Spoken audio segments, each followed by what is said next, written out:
ক্ষমতায় কোনো আইন প্রণয়ন করতে পারবে না।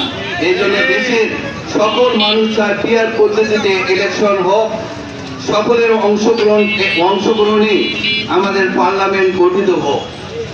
এই জন্য আমরা পিয়ার পদ্ধতিতে আমাদের মহতরম আমির ঘোষণা দিয়েছেন, পিয়ার পদ্ধতিতে ইলেকশন না হলে কোন রকমে বাংলাদেশে ইলেকশন হতে দেওয়া হবে না।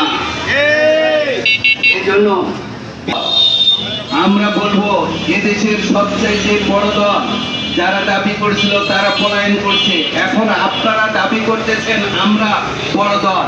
যেরকম স্বৈরাচার ছিল তারা, আমরাও এখন দেখতেছি আপনারাও সেই রকম স্বৈরাচার হয়ে গেছেন ক্ষমতার আগে।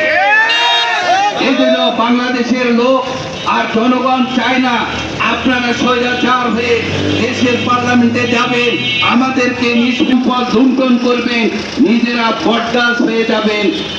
এই কথা আর এদেশের জনগণ মানতে চায় না।